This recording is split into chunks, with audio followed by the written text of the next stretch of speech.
1986. We made it.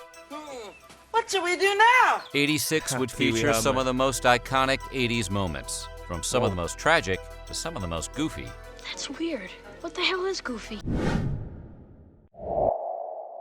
Today, your fellow Gen Z Brit, born in the 2000s, very curious man, is going to be checking out a timeline of 1986. We got the Chernobyl, is that what that says? The Challenger and Hands Across America. I'm really excited to find out. Guys, we are continuing the timeline series from Weird Histories channel. We've checked out 1980 up until 1987, but I just realized I skipped 6. So we're going to go back and check out 6 now. Guys, I'm excited to see what life was like before I was born. And as always, I'm always curious to see how these years resonate with you guys watch. Definitely let me know by commenting down below. But of course, guys, with that being said, let's dive on in. 1986 would prove to be nothing short of history's Triple Lindy. Is that hard? That's impossible. Today, we're going to talk about the news, culture, sports, and entertainment, and all that was weird in the 80s. I'll play this the music. Is Timeline.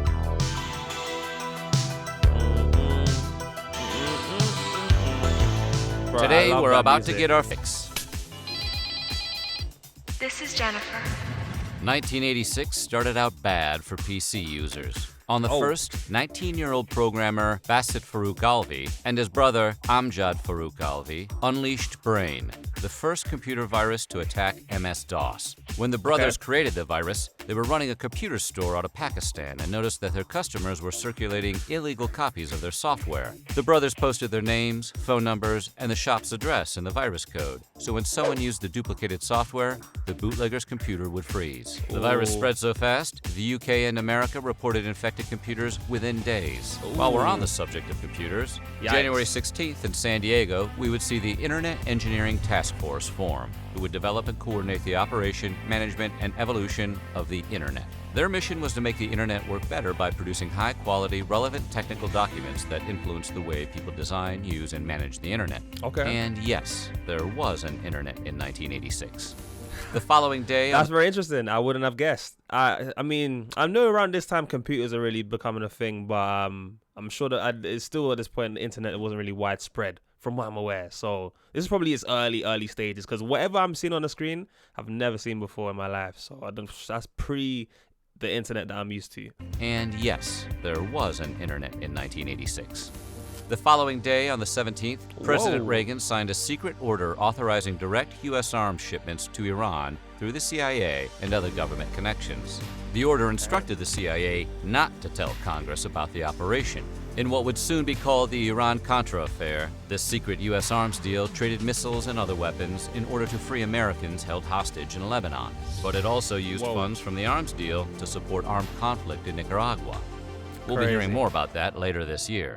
Switching to space news, this will get some comment. Voyager 2 passed through its closest approach to Uranus. The Voyager 2 space probe swept past Uranus on January 24th, coming within 50,000. I just knew something someone was going to say. I was going to say it, but I was like, you know what? Let me not do that childish, you know, it's low-hanging fruit kind of joke. You know, it's so obvious. And then the commentator just does it. Like, come on now. Now I feel like I should have did it. Probe swept past Uranus on January 24th, coming within 50,679 miles of the 7th planet of the solar system. During its exploration of the planet, the Voyager 2 discovered 10 moons, studied its cold atmosphere, and examined its ring system, discovering 2 new rings. Speaking of science, on the same day, L. Ron Hubbard, failed sci-fi novelist and founder of the Church of Scientology, died. The body of L. Ron Hubbard was sound and fully capable of serving this mighty Thetan for many years. Although there had been rumors Hubbard had been dead for years, he was really hiding out on his ranch in California to avoid subpoenas. When his death was announced, the Church of Scientology issued a statement that declared that Hubbard's body had become an impediment to his work, and that he had decided to drop his body to continue his research on another planet, having learned how to do it without a body. Bullshit. And moving on. You know, I was gonna say, you know, wasn't the Church of Scientology just like proper, like, was it, you guys telling me it was a cult or something like that? Like, I still need to look over that or something. I could be wrong, but either way, that's the guy faked his death. Crazy work, man. What is going on over there, to his work, in that church? And that he had decided to drop his body to to continue his research on another planet, having Come on learned how now. to do it without a body. Cool Come trick. on. And moving on. 2 days later, on January 26th, the Chicago Bears crushed the New England Patriots to become Super Bowl champs. These were the Super Bowl Shuffle glory years. There's no one here that doesn't like me. My Super Bowl Shuffle will set you free. The sweetness of Walter Payton, No way there's the actual headbands of football Jim players. McMahon, the girth of William the Refrigerator Perry, all led by Ditka. Mike Ditka, the walrus mustachioed head coach, inspired Robert Smigel, Saturday Night Live writer, to create a skit in 1991 called Bill Swirsky's Superfans. Stop Bears. Stop Bears. Now for some tragic What? That was so much food on that table right there. What? fans. Stop Bears. Stop Bears. Americans, Now man. for some tragic news. American. On January 28th, Oh, yeah. anyone who is alive will remember Yeah. where they were when the Space Shuttle Challenger blew up some 73 seconds into its mission. Couple of the solid Crazy. rocket boosters blew away from the side of the shuttle in an explosion. The explosion was caused by O-ring seals which weren't designed for the unusually cold conditions during the Challenger's launch that morning. Of the 7 crew members who lost their lives, one of the most well-known was Krista McAuliffe. McAuliffe had been selected for more than 11,000 applicants to participate in NASA's new Teacher in Space program. Going into February, Yeah, and you know, to this day, a lot of you guys tell me that you could vividly remember this specific day and where you were when it happened. I'm sure some of you guys even comment down in this video, literally telling me those exact things, just because of how catastrophic this event was. And then when you find out the details that led up to it, like I did a live stream with Natalie from My So-Called Gen X Life, and she basically walked me through what happened on this day and given her perspective as a Gen X, because she was there when it actually happened, which is crazy. Or she was either there, I've forgotten. She was either there or she remembers specifically where she was. So yeah, man. Crazy, man. That's so tragic. So tragic. applicants to participate in NASA's new Teacher in Space program. Going into February, although they technically got started in 1979 as part of the Lucasfilm Computer Division, then known as the Graphics Group, Pixar became its own corporation, with funding from Apple co-founder Steve Jobs, who became the company's majority shareholder.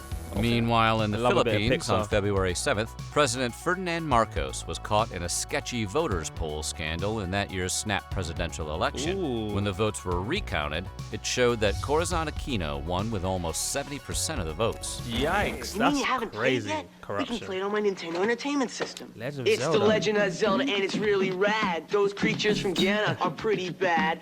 Octoroks, Tektites, Levers too. But with your help, our hero pulls through. Ryan White was And it's really rad. Like, just tell me you're Gen Xer about telling me you're Gen Xer, man. Like, wow, that song. I'm sure some of you guys know the lyrics to that, but it's just it's catchy. Levers too. But with your help, our hero pulls through. Ryan White was Perfect. readmitted back to school after he tested positive for AIDS after an infected blood transfusion. The day White returned, 151 of the school's 360 students stayed home.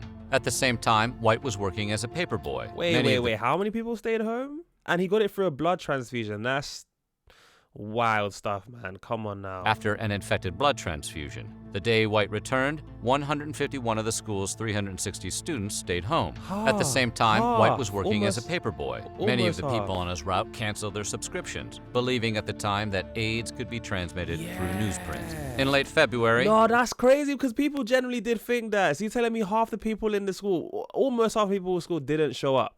Every time I hear about how people responded to AIDS at that time, it's just insane to actually think about that in life. It's literally like you're like an infected zombie, how people are treating you, and everybody's got to stay away when they want to catch an infection. It's wild, man. I'm sure a lot of you guys would let me know probably what that experience is like hearing a lot of that stuff going around and seeing how people reacted, because insane to think about. believing at the time that AIDS could be transmitted through newsprint. In late February, John Domenyuk, born Ivan Mikolayevich Domenyuk, was found in Ohio, where he'd been living since the early 50s, and was extradited to Israel. Known as Ivan the Terrible, Domenyuk was accused of war crimes and crimes against humanity while serving as a guard at German concentration camps during World War II. Ivan the Terrible would squeak out of a death sentence in Israel, but in 2002, his American citizenship was revoked. Going into mid-March, Yeah. a notable first, as the American Medical Association ruled that euthanasia is ethical on coma patients. Before this, we had the case of Barber versus Superior Court. At question were two doctors honoring a family's request to withdraw both respirator and intravenous feeding and hydration tubes from a comatose patient. The doctors were charged with murder, despite the fact that they were doing what the family wanted. In 1986, reports came in that Pakistan crossed the threshold of weapons-grade uranium production, and by March 1st, the country had produced enough fissile material for a nuclear weapon. Pakistan continued advancing its uranium enrichment program over the years, and according to Pakistani sources, the nation acquired the ability to carry out a nuclear explosion in 1987. Think about that, as More Matlock bombs. does what he does best. How long were you knowing in the parked car? Well, from the bottom of the You-knowing. third till the end of the game. 6 innings, you're kidding. How long were you knowing? It's Laputa, a floating island. An island that floats in the sky? Yep. Most people think it's just a legend, but my dad actually saw it.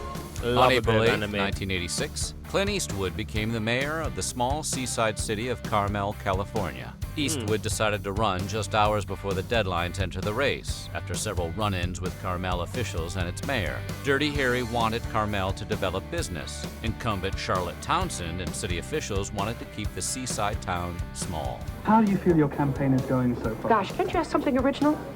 What am I supposed to say? I think the whole thing has been given an absolutely abnormal tilt by the media presence. We strive as much as we can to live our quiet, private, normal life. Despite his landslide victory and overall good marks, Eastwood didn't seek re-election, saying he wanted to devote more attention to his children. I can see the T-shirt now. see. Clint for president. Now when I want to see a movie, some action hard and fast, I just go down to Carmel and watch Clint kick some. What was that? That was a wacky tune. It sounded interesting though. That woman sounded very passionate, by the way. She's like, "Can you ask an original question?" Like, fair. Seemed like that was a heated period of time. I just go down to Carmel and watch Clint kick some. 3 days later, aboard the 60-foot sloop American Promise, Dodge Morgan became the first American to sail solo non-stop around the world, a feat in which he cut the previous record time nearly in half. Morgan slipped into the port of St. George, Bermuda, completing the 27,000-mile circumnavigation in 150 days, 1 hour, and 6 minutes. How do people April do 15th that? marked the day the United States began bombing Libya, a mission which was referred to as Operation El Dorado Canyon. The attack was carried out by America's Navy, Air Force, and Marine Corps via airstrikes, in retaliation for the West Berlin discotheque bombing 10 days earlier. A 2001 trial in the U.S. found that the nightclub bombing had been planned by the Libyan intelligence service and the Libyan embassy. More bomb-related news, this time in London, took place 2 days later on April 17th, when a bomb was discovered in a bag at Heathrow Airport. Later referred to as the Hindawi affair, security found a 3-pound brick of plastic explosives in the bag of Anne Marie Murphy, a 5-month pregnant Irish woman, who was boarding a flight to Tel Aviv with 375 other passengers. Murphy claimed to be unaware of the contents, and that she had been given the bag by her fiancé, Nazar Hindawi. Hindawi, who confessed that he was working with Syrian Air Force intelligence, was later caught and sentenced to 45 years in prison. Bro, that's crazy. He planted a bomb on his pregnant wife without her knowing. And how do you not check the bag? Do you know what I mean? How do you not check the bag at all? I don't know. Either way, that's just crazy work. Crazy work. Wow. And that's Heathrow Airport, man. I was literally there the other day. And given the bag by her fiancé, Nazar Hindawi. Hindawi, who confessed that he was working with Syrian Air Force intelligence, was later caught and sentenced to 45 years in prison. In late April, we go to Boston. It's Game 2 of the first-round series against the Celtics. Michael Jordan scored 63 points, setting a postseason scoring record. Despite Jordan's scoring barrage, the Bulls lost the game in double overtime, 135 to 131. I wish I got to see Michael Jordan play in real life though.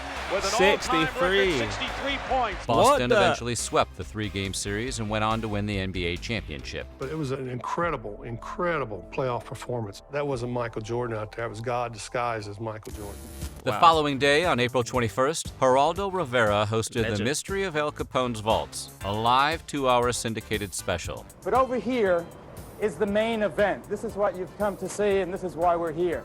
This massive concrete chamber, which some believe was built for Al Capone. For weeks, commercials hyped that Rivera would reveal either Al Capone's great riches, dead bodies, or both on live television. And he Instead, didn't. when the vault was finally opened, the only thing found inside were a few empty moonshine bottles. I promised all the critics that if we didn't find anything, I'd sing a song. So, Chicago, Chicago, that Hovland town. All right, That's I'm so going. funny. It was embarrassing for Geraldo, but not as bad as 2 years later.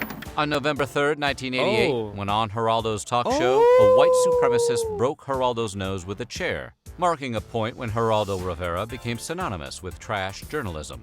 Saturday, April 26th, at the number 4 reactor at That guy can't catch a break by the sounds of it. Wow, he definitely seemed like he had some haters. How did they even get that close to him? I don't even know how. Do you know what? This is back in the day. I feel like the setups are different. That's 2 years later. Crazy. On November 3rd, 1988, when on Geraldo's talk show, a white supremacist broke A Geraldo's chair nose just with got a chair, marking a point when Geraldo Rivera became synonymous with trash journalism. Yeah, he can't Saturday, catch a April break. 26th, at the number 4 reactor at the Chernobyl nuclear power plant in northern Ukraine, the core overheated during a safety test, resulting in one of the worst nuclear disasters in history. Crazy. 2 Chernobyl plant Oh, workers yeah. died due to the explosion on the night of the accident, and 28 more people died within a few weeks as a result of acute radiation syndrome. terrible, The city man. of Pripyat, the home of Chernobyl, is still uninhabitable and will be for another 20,000 years. The following afternoon, on April 27th, Captain Midnight Wow. commandeered HBO's airwaves during the broadcast of The Falcon and the Snowman,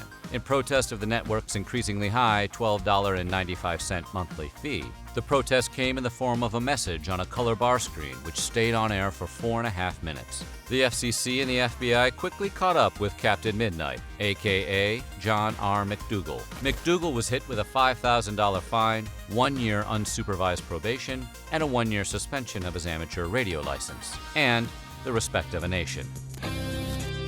Fact. Top guy. The need for speed. Staffers and executive producers at Late Night with David Letterman finally booked Cher on May 22nd. Cher had an outstanding $28,000 Manhattan hotel bill she needed to pay. Now, do you live in New York now? You live in California? I've been in a hotel for actually the last couple of months. By sheer coincidence, a Late Night executive sent another invitation to Cher while she was in New York, and she responded by saying she'd appear on Dave's show for $28,000. Wow. And you want us to cover this? Did we agree to pay for part of it? Yes. Cher seemed grateful for the opportunity. I thought that I would never want to do this show with you. Now, why? Because you thought I was An ass. Wow, I've got to see that. I've got to react to that. I need to. You guys, let me know if you want me to react to that whole clip, because given the context, so she had a $28,000 bill to pay. I don't know how it's racked up that much. Did she not have the money? Do you know what? Sometimes you'd be surprised with these celebrities. You know, you think they're. I mean, then again, some of them just be spending like crazy. So I don't know, but then again, you'll be surprised. Either way, the fact that they paid for it, they got on the show, and then to see this interaction, she thought he was the a-hole. That's such an American word. I feel like no British person says that word. But either way, it's to say, yeah, like I would love to see this full interview. If you guys want me to check it out, let me know. You thought I was An ass. Really? Why though? Yeah, but why would she think that? I don't even know. Like from what I've seen of him, then again, I haven't seen that much. I'm fair. I wouldn't have guessed. I want to know how that happened. I was An ass. Live on TV. Hands Across America took place on Sunday, May 25th. Hands Across America. Okay. In an attempt to link approximately 5 to 6.5 million people hand in No hand, way. literally across America for 15 minutes, forming a That's continuous so human sick. chain across the country. Regardless of the gaps in the chain and execution, Hands was declared a success by everyone involved and That raised is about sick. $15 million for charities. Wow. Isms, in my opinion, are not good. Wow. That is really cool. If any of you guys are involved in that, let me know, because that is pretty sick. That's pretty. America's a big country as well, so it's about $15 million. 50 mil. Isms, in my opinion, are not good. A person should not believe in an ism. He should believe in himself.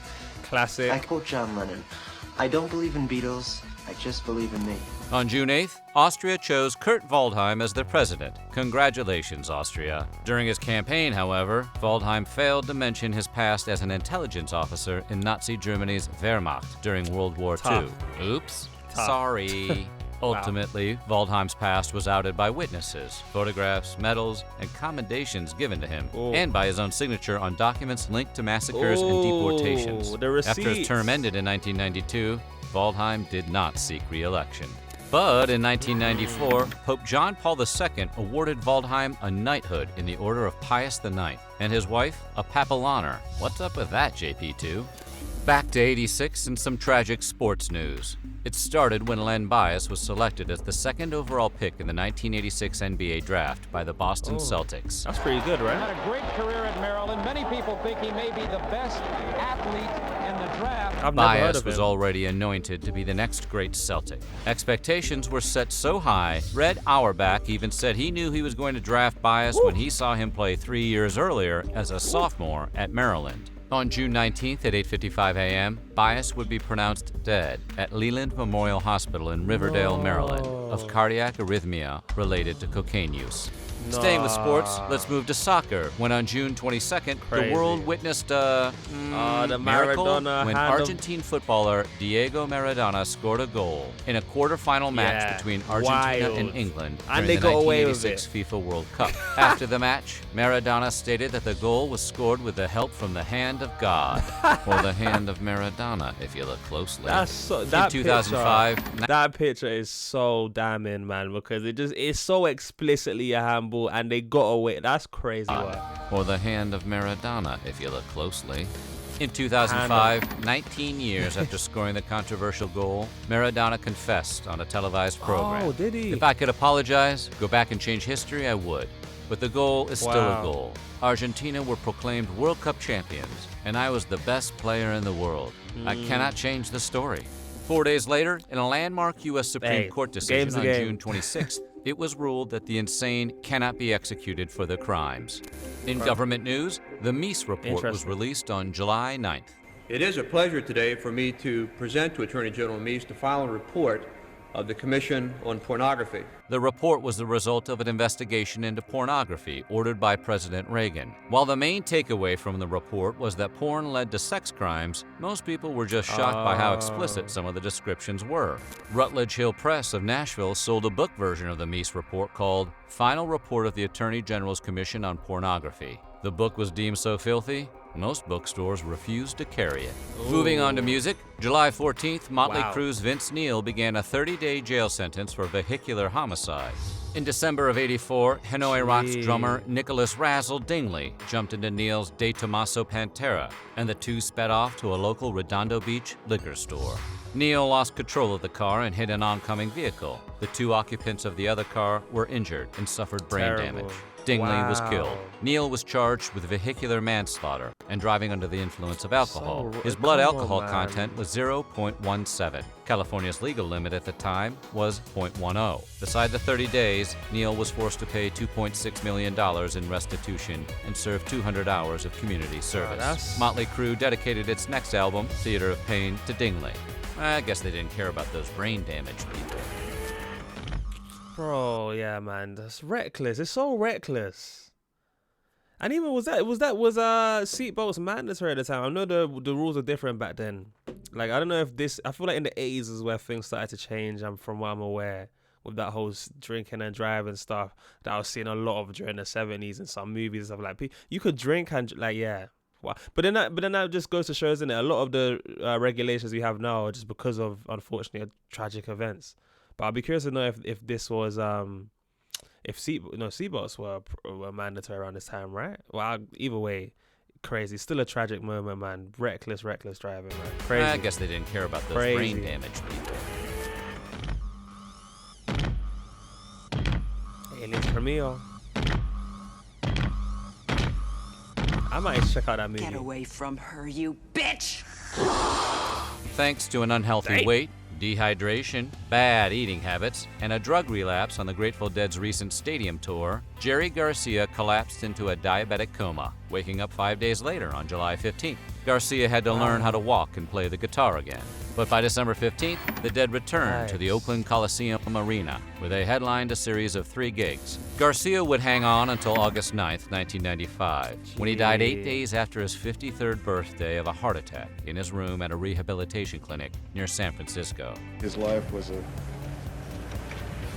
far more a blessing for all of us, and I think we should, perhaps if we're going to dwell on anything, dwell on that. Thank you.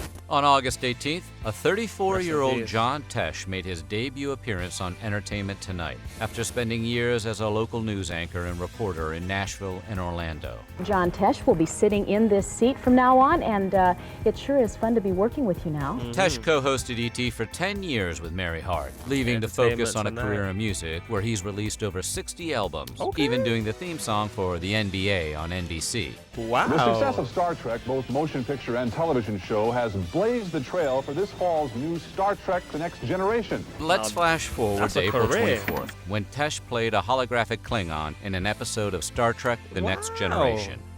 The true test of Klingon strength. He received no on-screen credit for his cameo appearance, but who couldn't recognize that sexy, sexy forehead? September marked the debut of McDonald's pitchman, Mac Tonight. When the clock strikes 6:30, babe. What the? Time to head for Golden Light. Originally intended only to air in California for a few months, the popularity of the creepy moon-headed Mac surpassed everyone's expectations. Not only did Mac's campaign go national, it was extended for 4 years until Bobby Darin's son, Dodd Mitchell Darin, sued, claiming McDonald's use of Mac the knife infringed upon his father's trademark without prior permission. Most interesting, Mac was played by character actor Doug Jones and was his 4th acting gig. Jones would go on to play both Fauno and Pale Man in Pan's Labyrinth, which was released on June 19, 2007. A significant first. In his first major league at bat, Bo Jackson recorded an infield single for the Kansas City Royals on September 3rd. The two-sport Jackson would eventually make his NFL debut with the Los Angeles Raiders on November 1st, 1987, against the New England Patriots, where he rushed for a total of 37 yards on 8 carries. We'll see how much Bo knows in the coming years. Another first. On September 8th, The Oprah Winfrey Show was broadcast nationally for the first time ever. I'm Oprah Winfrey, and welcome to the very first National Oprah Winfrey Show!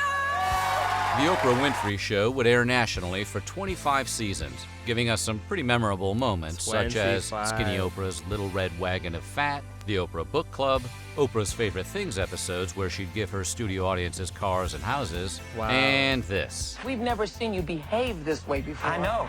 Have you ever felt this way before? Some other notable NBC hits debuted in September.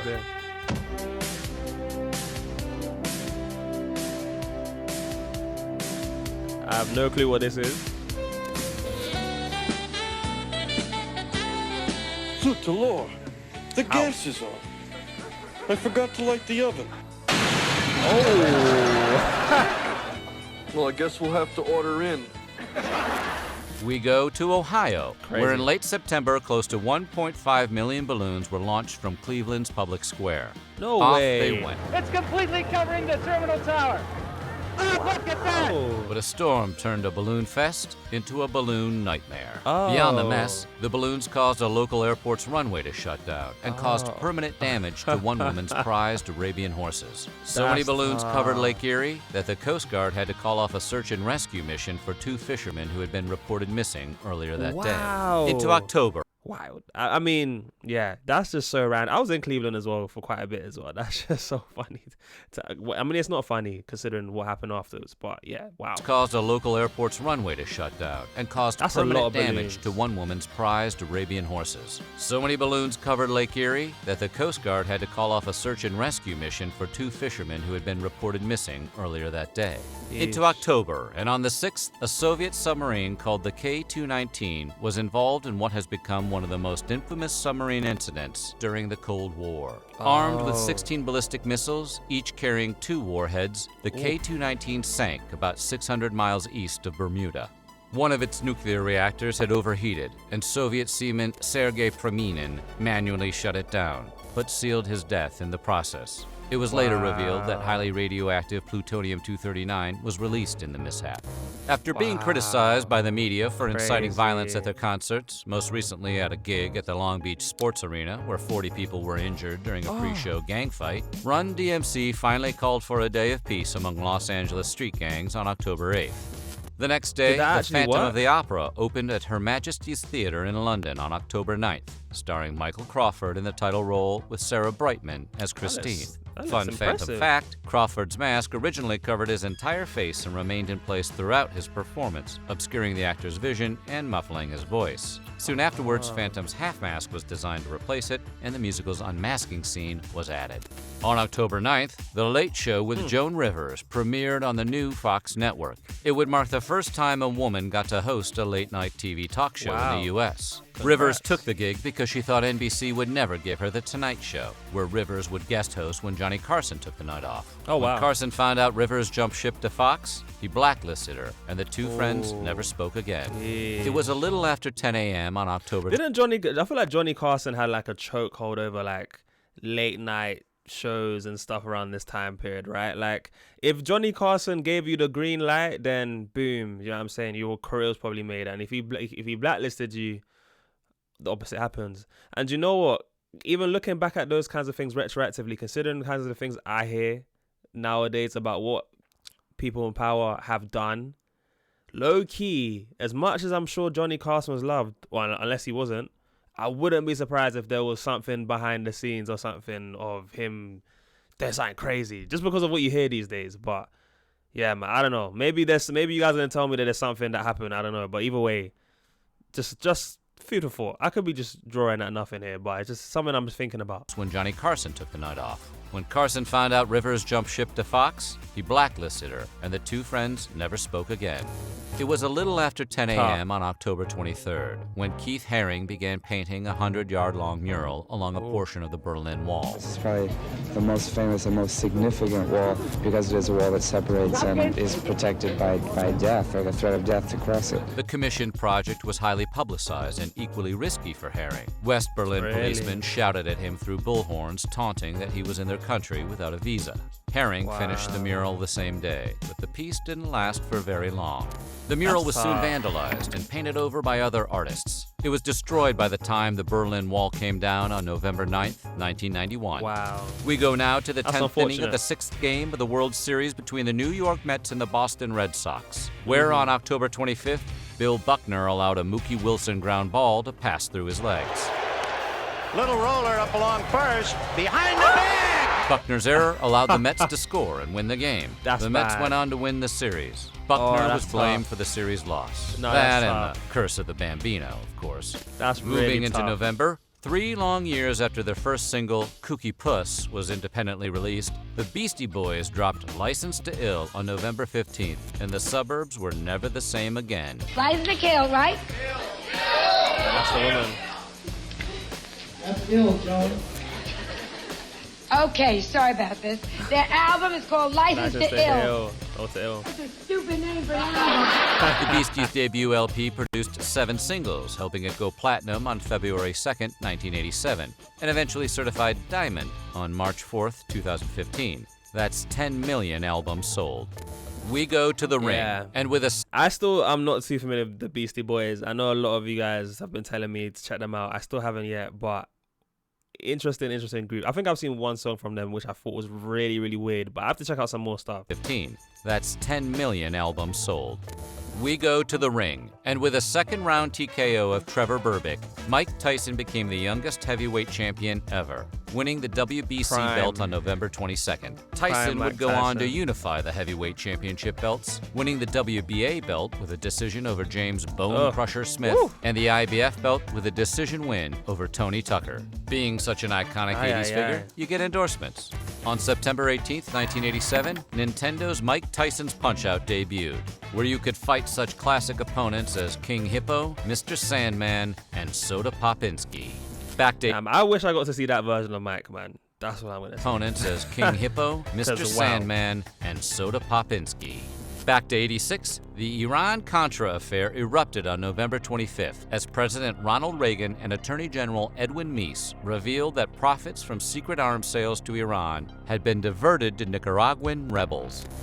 And finally, on December 17th, American hitman Richard Kuklinski was brought down in a sting set up by the New Jersey Attorney General's office and the ATF. Unnecessary. These guys watch too many movies. Kuklinski was given the name the Iceman by authorities after they discovered that he had frozen the body of one of his victims in an attempt to disguise the time of death. In 2003, HBO would pair Kuklinski with forensic psychiatrist Dr. Park Dietz, who analyzed some of Kuklinski's 150 to 200 committed murders. 1986 was now over. 87 was just around the corner, where we would see the fall of famous religious figures, the crude early days of an animated classic, and the greatest crime fighter Detroit ever produced. But that is for next year. Coming soon, 1987. So what do you think? What was your fondest memory of 1986? Let us know in the comments below, and while you're at it, check out some of these only about the 1980s videos from our weird history. Alright guys, look, that's gonna mark the end of this episode 1986. But of course guys, I would also love to know what was your favorite moment of 1986, or what was your most memorable moment, shall I say. I wouldn't be surprised if a lot of you guys said the Challenger, but if it's not the if it's not the Challenger, then what would you say it was? I would be very curious to know. Yeah, a crazy year. Like, there's a lot of random stuff just goes on that you wouldn't even expect, and quite a bit in here that happened that I had no clue was a thing. So it's always interesting to kind of just see the interesting things that went on before I was born. But yeah, guys, if you made this point, comment down a pink heart for those of you guys that have emojis, or hashtag flexer for those of you guys that don't. That always lets me know who my real ones are. And as always guys, if you want to see me check out all my other timeline episodes, and I'll leave some videos links at the end of this one. But yeah guys, with that being said, I'm your boy JayFlex, and I'll see you guys in the next one. Peace.